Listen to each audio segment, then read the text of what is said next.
Welcome back to the Fernandez Legacy. We're here with Commissioner Mildred Fernandez. Good morning. Oh my goodness, what a pleasure in such a beautiful morning.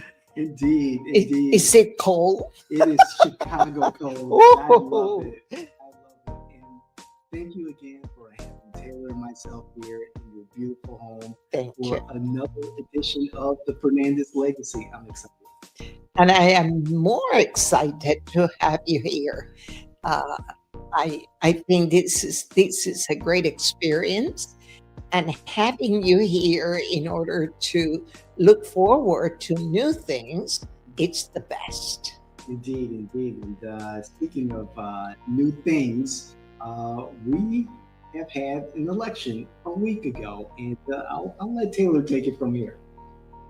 So if you want to start talking about District 1, District 1 saw what many are calling a political upset with Jim Gray losing his seat. You know Jim personally. How did you react to that result? Let me tell you, it was not a surprise knowing how the election was going on. What shocked me was the way he lost. That really shocked me. With my experience in politics of 33 years, there were things that I saw that were done incorrectly, in my view, especially the mailer. To me, the mailer, more than the issues in the district, was a determination for him to lose that important seat, especially because he is the only conservative individual in the Orlando Council. In addition, he's a business person, so he has the experience to bring the new ideas to a district that it's growing fast. And he would have the contacts in order to make it grow. So at the end of the day, it was a big loss for the city of Orlando and Orange County as well. I agree. With so much institutional knowledge now leaving the commission, seeing that District 3 will have a new commissioner. The commissioner in District 5 is relatively new. City of Orlando is also perhaps losing Mayor Buddy Dyer. So much knowledge base is leaving. And it's unfortunate that the mailer that was sent out by the for the GOP had such an influence on the outcome of this election. It was characterized as anti-this, anti-that, or whatever, and also traffic issues, which has been always an issue in Cozy, played into this. Is there something in hindsight that Commissioner Gray could have done differently? I think it was a nonpartisan race. So being a conservative or Republican has no meaning at that moment. I think that it was handled improperly because it's a nonpartisan. Even though the people knows if you are a Republican or a Democrat, I don't have an issue with that. My issue is the way it was handled. I think that after so many years in that seat, he knew what to do. I have not spoken to him after the election. I don't know what his feelings are, but knowing him as a very conservative and serious individual with a lot of established knowledge, to me was a no-brainer that he was going to win. It was the way it was handled, the campaign. And sometimes in campaign, you lose perspective of things because you're doing so many things at the same time. In his case, he was serving in the council, so that was taking his time. In addition, he had people running the campaign, and maybe he delegated things that he shouldn't. But who am I to make an opinion on that, because I have not spoken to him. But for the people of District 1, has been a big loss. Even though the race was officially nonpartisan, it seems like party affiliation still influenced how people voted. From your experience, how strong of a role does party identity play in local Orlando elections despite the nonpartisan label? The nonpartisan label, the people knows, most of the people knows exactly what your views are. It's just the way you're serving the community. That's what counts. Seems to me of what I have always for the years, because he was still a commissioner when I was a commissioner. People loved him. But of course, new people has come into that district and to all the district, not only in Orange, but in Osceola and in all the counties, and they don't know you well. And maybe that was an influence too, that maybe they didn't know him well. But all I have always heard about him is that he loved the community loved him. So nonpartisan to me, it was a non-issue. Lake Nona has been seen as the heart of Gray's district. What do you think led to his loss in an area that's largely identified with his leadership? Lake Nona, and I remember Lake Nona when I was a county commissioner, because I was one of the ones instrumental when we were designing Lake Nona. And we knew always that Lake Nona was going to be the center of medical school, for research work. And we knew that a lot of professionals were coming. So it was very interesting that we had people making sure that that area was very well known. And that has to do with leadership.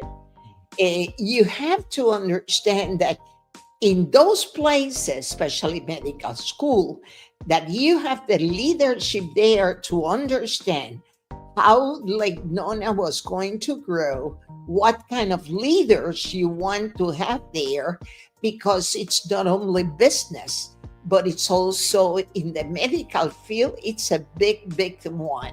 So leadership is very important in that area. Still, I foresee that in the next coming year, it's going to be stronger. Okay.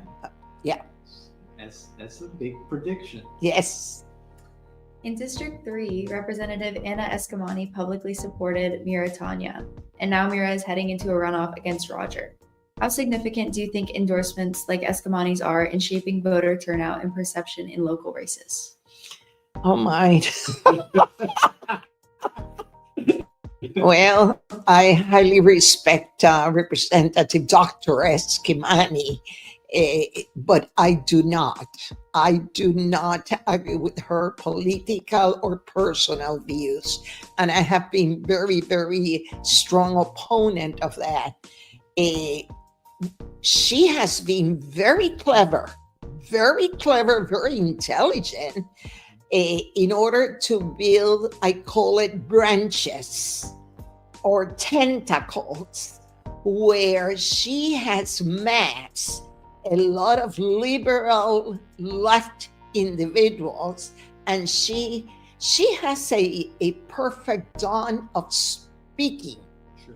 She speaks so well, even though she says nothing or she doesn't contribute to nothing, but she speaks so well, and that's very, very typical of very liberal left wings. And people likes the new people, especially the young generation, they like to listen to that. And because she's still young and she can speak the way she does, she has been able to really conquer a lot of new people, new candidates that not necessarily are the best candidates. That's true.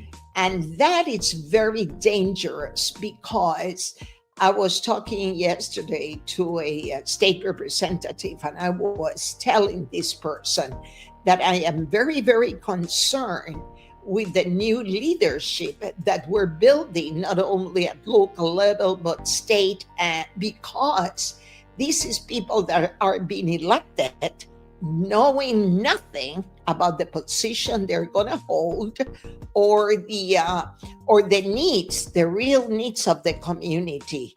And Eskamani, she only wants people, Dr. Eskamani, it wants people that she can control. Sure. And we need to be very careful, That's correct. especially what happened in New York, That's correct.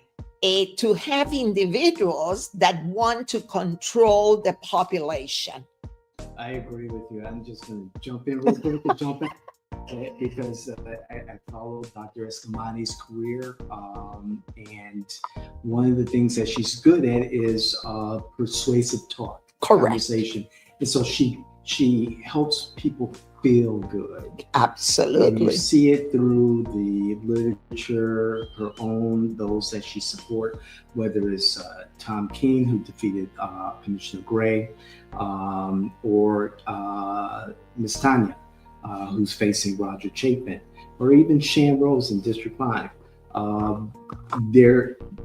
There's that stamp that in Eskamani machine, as I call it, stamp on a lot of the candidates that she supported in policy that you see emanating from maybe Orange County Commission, City Hall. She is a force to be reckoned with, and there's a lot more conversation to occur. Yes, and I follow her at the legislature, Mhm. and I have been there. And when she takes that microphone, she can be talking like for hours, Yes. and they have to stop her because they already know her. But at local level, they don't know her. That's correct. And that's what is going on. And of course, she is young and she works very, very hard. Sometimes I question myself how many times, if she sleeps, because she is constantly doing her work Everywhere, of all at yeah once. of Yes. persuasion. And if you don't have the wisdom to really understand where she comes from, you get into that as well. And I have seen her. She knows I'm a conservative. She will come to me. She will hug me. Commissioner, how you're doing? And that's part of her strategy. Exactly. What are your thoughts on the upcoming December 9th runoff? Do you think voter engagement will increase, or do you expect turnout to remain low like in many local elections? Well, elections in when they're not big elections, the participation is very low, very, very low. And sometimes we're surprised with who gets elected because people, they're not aware it's a voting cycle. They don't read about it. And that's sad. It's sad. I can speak personally of the Hispanic community. Sure. The Hispanic community doesn't have any knowledge of the difference when it's county, when it's city, it's a runoff. What are we going to do? Where to go? So it's sad. And I do believe that not only candidates, but elected officials has to educate the community more about elections and the differences. Each country in the Hispanic world, it's different. Mhm. In Puerto Rico, like for example, you vote once, Right. and the day it's a holiday. Yes. So you know that day you're not gonna go to work, therefore you're gonna vote. Here, it's not like that. Mhm. And until the people really learn the process, then they will become more active. But I have been working on that for 30 years. Yes. And still, I don't have the results. Oh boy. From your perspective, what issues or campaign messages seem to resonate most with voters in District 3 this cycle? I think that in District 3 has its jobs, the economy, and right now that we're going through the process of a shutdown, it's very, very crucial. Education continues to be a good spot to be this spot, but I think economy, jobs, and affordable housing continues to be an issue. And as a matter of fact, that's one of the questions that I have when I meet one of the candidates for governor. Okay. What is the his vision Excellent. in terms of affordable housing? District 5's election was described as the most controversial of all three and had the lowest turnout. Why do you think voter participation was so low in that district? Because both candidates were bad, period. In my opinion, I followed both of them. Both had issues with the law, and people gets disappointed because people think that when you're going to represent, they're going to represent you, are the best qualified and they have the best background. And when they encounter that those individuals has issues with the law, they get disappointed. It doesn't surprise me at all, the low turnout. I find District 5 or West Orlando or West Orange sometimes as a different political animal. I agree. And it's difficult to, I guess, ingratiate, is that the word? Myself as a political consultant or just a political, someone's interested in the politics there, and to the community, because it's a different type of political culture, which is concerning to me, and we've talked about it before.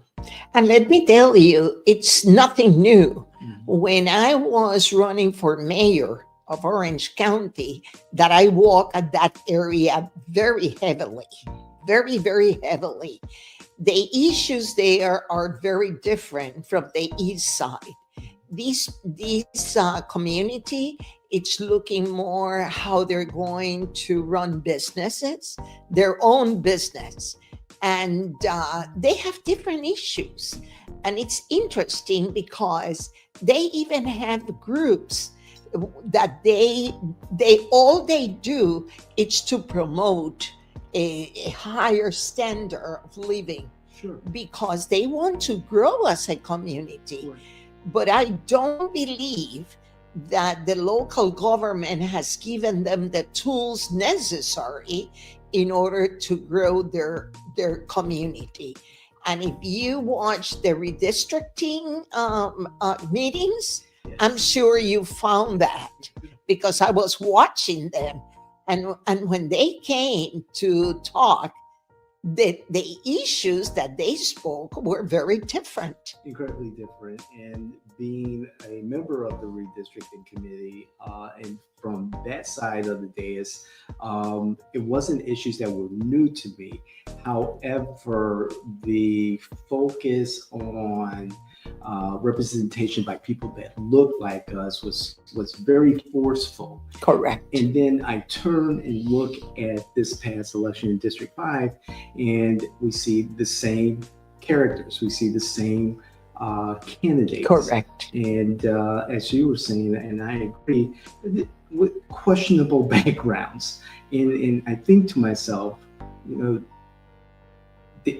every community wants to do better. However, there are some of us in my community that rely on I guess business as usual.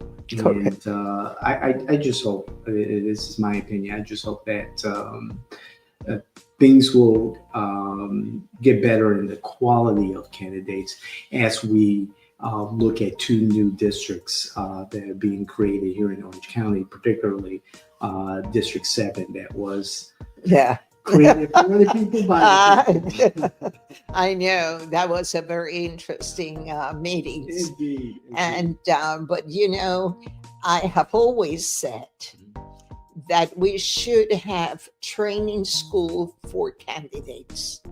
That has always been in my mind, because we need to start grooming people that are really the ones that once we understand it's not something like, I want to run for county commission. Why you want to run? Are you ready for it? Exactly. Do you attend the meetings? Do you read the book? And those are things that it has always been on my mind, that we should have schools training for candidates. And I can guarantee you that we will have a group of great candidates if we can accomplish that. If someone had a manual in his laptop right now that is from the ground up, wow, that'll be a great opportunity. I know a person that has that book. Yes. And I was recently in a meeting where this individual, this professional, gave the book to someone in order to start looking into it. I remember when I ran the first time, I was given a training book, how to win elections. And I look into it. I like to read. So I went into it. Of course, I come from corporate world, so that was applause to me. And because then you develop a vision. And I do believe that once you get elected, you have to have a vision of what you want to accomplish, and make sure that your vision, you accomplish your vision, and that's it. Because what I have seen in the last years is, okay, I'm going to finish here. You have not established any legacy, but then and now I'm going to run for higher office. But that's the political world. We'll have that conversation at another time. Yes. We can talk about yes. In your experience, what can be done to rebuild trust and encourage higher turnout in areas like District 5? Education. We need to educate. If we want to have a bigger turnout, we need to educate the community. Orange County, it's a county that it's transient, but we're having 1,000 people coming every week. And this is individuals from different parts of the world. So we need to constantly educate. I have to applaud Commissioner Tony Ortiz, because that's exactly what he's doing. He is promoting government schools to teach people how to deal with the government when you want to do business. We have to do the same thing, educating our population on elections. Excellent. Well, I have to look into this. Yes. Education is key. Off camera, we were talking about one of the sources of that education, and there's many different sources. Absolutely. Whether it's city government, or Orange County government, or even the local supervisor of elections. Correct. Office. Is there a legitimate place for the local supervisor of elections office to promote elections? They are kind of careful because they want to always show they're non-political, and politics will be there forever. But those are plans that we can develop. I'm willing, because I want to make sure that we have the best candidates in the different cycles. Because at the end of the day, if we want to make sure that Orange County is the best county, or whatever county, we have the best candidates run. Agreed. Before I'd love to get to more of a national perspective, your perspective on what's occurred in the last week or so. Before that, are there any more questions, Taylor, that you may have? I have one more. All right. Let's get one more. Do you think the controversies in District 5 reflect broader challenges in Orlando politics, or were they more localized issues? That's a good one. I think it's both. Mm-hmm. I think it's both. District 5 was a sad experience. Very, very sad. No, because there are so many things that district needs. They need to grow business. They need to more education, be more savvy. But at the end of the day, we have to accept that they were savvy, because the controversial issues that were there, that's what they had a bad turnout. True. Because the population in that community knows the issues on both candidates. And it's sad. It's sad because it doesn't matter who was going to become the commissioner, the community is not happy. Yes. So the results are going to be challenging. Indeed. Thank you, Taylor. And very quickly, before we wrap up, I'd just like your perspective. It's been quite the week.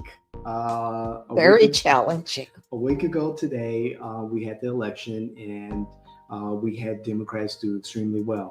One Democrat socialist, or socialist Democrat, however they want to put it, did very well in New York. And we also had, hopefully, the end of the government shutdown. The Senate, all the Republicans and 8 Democrats, and including Angus King, the independent, came together on a deal. What are your thoughts first on Mandani's win in New York, how it's reflected here in Orange County with Eskamani and others, and then also the effect of the shutdown on both parties? That's exactly the result of the shutdown. Mm-hmm. The communities are sick and tired of this struggle in Congress between the Republicans and Democrats. They don't come to agreement. I am of the idea or the perspective they have to retire. Sure.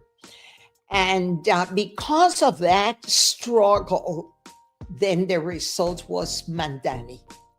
Mandani is the result of what's going on at the Congress. Okay. People are tired. They want something different, even though we don't even know what's going to be the result. I can think that results are not going to be the best because he's promising things that he will not be able to accomplish. Okay. Not only because a mayor cannot determine or has the authority of certain policies. It's the state. And the state already is telling him no. Mm-hmm. So that lack of knowledge in the community, when they saw that he thinks differently, they thought he was a good one. Okay. And that's a downfall, a terrible downfall for the rest of the world. And I'm going to talk about the world because that's exactly what we're going to see. So it's sad. We are learning, and I think that it's going to take a long time before we can see any accomplishments. Are there repercussions for Florida after what we saw in New York, after what we saw in Virginia, in New Jersey? Absolutely. Because, as I said before, Dr. Eskamani has tentacles in New York. Mm. And she knows those areas. And we're naive because we have been trusting, the community has been trusting that kind of leadership without knowing the consequences. Okay. And that's what she is campaigning for, every liberal candidate that she can find. That's true. And she's already campaigning for the school board chair position. There is a picture of her, both of them, this morning. Really? Yes. Yes. I need to Yes. piece of paper. It's already there. So, and I have been saying it. It's coming. Wow.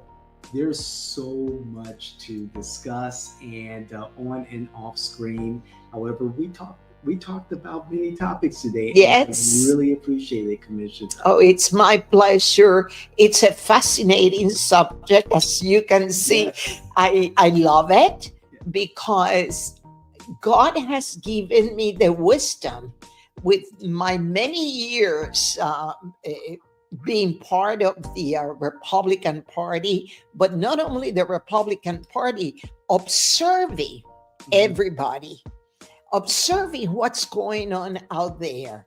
I love to watch the legislature. I love to watch the Board of County Commissioner, that it's totally different from where I was part of it.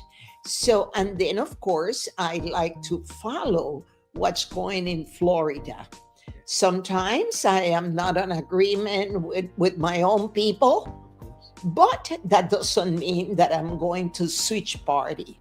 I was born as a Republican and I will die as a Republican. All right. Thank you. Thank you. Taylor, are there any other questions you may have? Do you have any closing thoughts about this election and what you think was done well and what could have been done differently? Well, I think that in the next this election, there were many mistakes, political mistakes. We need good consultants that understands the different candidates, their background, where they come from, but they have to understand as well the needs of the community so that the consultant can blend both of them. One of the things that we have always lacked, it's consultants that understands the different communities. I remember when I ran for mayor, my consultant didn't know anything about the Hispanic community. Wow. So I had to, he would ask me for things that I said, that's not gonna fly. So we would have to strategize differently. The other thing is that me coming from the corporate world, I wanted to make sure that my vision was in writing. Mm-hmm. So we spent like 2 months taking the different county issues in order to put it in writing. As a matter of fact, the Orlando Sentinel, which it's not my cup of tea, when they read my vision, they said that they have never seen a candidate writing a vision, but that I didn't say how I was going to do it. Of course, I was not going to tell them. Yes. I'm not stealing the position. Give away the whole Of story. course, that's my strategy, not telling them. But you know, this is part of the education that I'm saying that we need. And once we have that, we're going to be successful. Excellent. Commissioner, every single conversation that I've had with you has been phenomenal. It's so informed and concise and genuine. And I really appreciate you having this platform. And thank you. Well, it's my pleasure, and my door will be always open for a conversation. Thank you so much, and happy Thanksgiving. Yes. And Merry Christmas. Indeed. Thank you. Thank you. Happy Thanksgiving. And hopefully we'll be back before. Absolutely. Yes. And we appreciate it. Thank you. And this has been the Fernandez Legacy with Commissioner Mildred Fernandez. Thank you. Thank you.